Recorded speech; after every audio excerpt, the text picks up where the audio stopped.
Easy game. Ah, look at that. Easy games. Beautiful. So lads, we're going to talk about a topic that we hear thrown around a lot, shallowing the shaft, right? First of all, let's talk about what is the difference between a steep and shallow shaft pertaining to the downswing. Okay, so let's get Alex into position here. Swing it up to the top.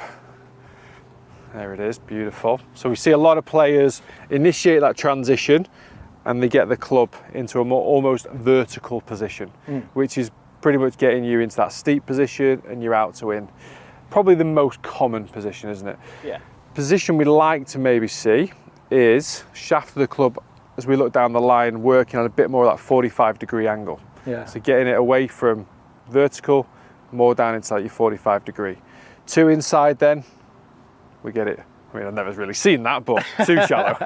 You definitely missed the ball. But there's definitely a too shallow thing out there. Yeah, oh, there is, absolutely. And funnily enough, when we see players work through their golf swings, let's say you go on Dr. Google and you're going, okay, I'm struggling with my ball striking. What is a clickbaity term that we can use? I'm stealing that one. What's a clickbaity term that we can use? Like rotating and shallowing are probably the top two that float around. And we see a lot of players make these huge adjustments throughout their swing in this attempt to achieve what they perceive is going to increase their level of proficiency with ball striking. But a lot of what we see with a steep versus shallow shaft is simply an effect. And if they built a better backswing, and transition, the shaft would naturally shallow by itself. So I want you to talk about that, guys. For me, I'd almost say that the reason why people are clickbaity on being shallow is because if you get a golfer shallower, it will give them a better ability to rotate through it. That's inevitably what you do it for. But the amount how shallow you are depends how good you are at rotating on the way through. So yeah, you've got all those precursors that allow you to be shallow or steep, but the amount shallow or the amount steep you should have. If you've got somebody who's really poor at rotating, it makes sense to get them a little bit more here so that they can get down on top of the golf ball. That's kind of what I relate it to as well. So you can do some tests and things like that to help. Yeah. So it shows how important getting personalized golf instruction is, be it online coaching, which we all do, or in person. Just because then you know that you're getting these specific diagnosis and drills and exercises relative to what you actually need, not because you think that you need it. Absolutely. Right? Yeah, okay. I mean, a lot of players will kind of self-diagnose based on a ball flight, which, let's be, sometimes 7 times out of 10, they kind of get the ball flight wrong. You see the ball moving from left to right, from right to the golfer, you immediately think slice. It could have been push slice. They could have actually been too shallow. Yeah. So that the self-diagnosis is so important for then how you go try and create the fix. So we see, if we go up to the old top of the backswing again, I think one of the key things that we try and get is the correct sequencing on the way down. So if we start to see golfers moving that way, one of the key ones I see a lot of, because we're so obsessed with rotation, is even that knee goes in there, that foot goes up, and there's only one way you can go from that position. How's that feel? You look like you're about to fall. The old goat humping position, that one. That is the most common thing I see on online lessons all the time, because it is the obsession with being able to rotate through with power.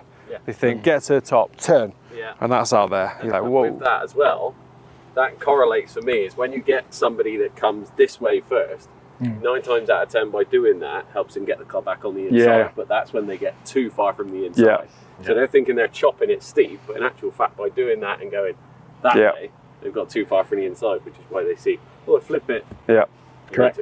So let's talk about now a tangible drill or exercise players can work on at home and at the range that is going to help build a feel, and also let's use some visual checkpoints as well that they can then establish for where they should be in the downswing. Forget about the shallowing versus steep, of just where the golf swing is going to be easiest for them to collect the ball, all things being equal. If you organise the backswing in a way, the downswing should start to move how you want it to anyway, depending on what forces and whatever you apply to the grit from the top. But if you're somebody that, you know, wants to get a little bit shallower, there's plenty of drills you can do to help. But again, you need to make sure it's essential for you. You can do one where you kind of get the arm in front, that helps the shaft move this way. Plenty of others, but focusing more so on, if you've got the club's centre of mass here, imagining that is falling behind the hands is the key point, as opposed to just feeling that. Yeah, too much manipulation of that's forearm roll. Yeah. You just feel that the center of mass here, from this position, gets behind. Yeah.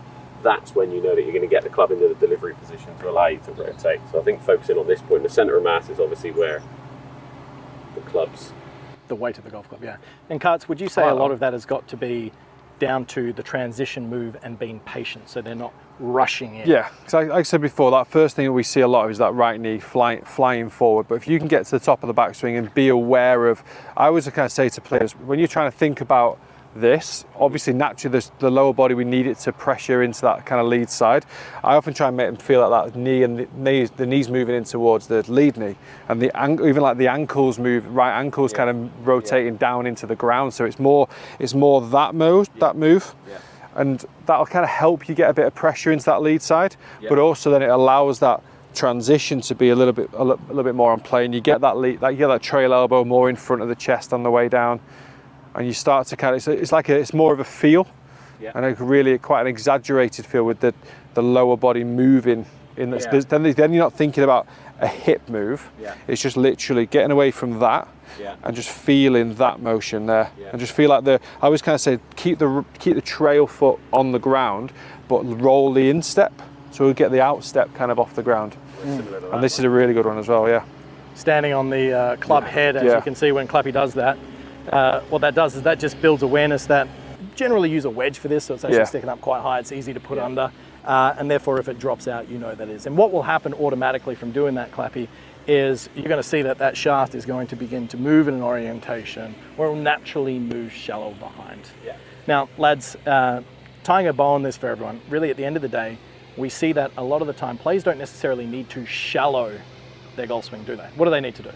Understand the importance of what they need to do versus someone else. The personalised instruction element of it again, getting it so that it's tailored to suit you, not somebody else, and understanding what it's going to do to positively affect what the ball's going to do. And I think that's so important, right? And the only reason anyone should make a change is because the outcome is not matching their expectations of what they would like to achieve. If you were down at the range and you was working on your golf swing for the sake of changing the aesthetic of it.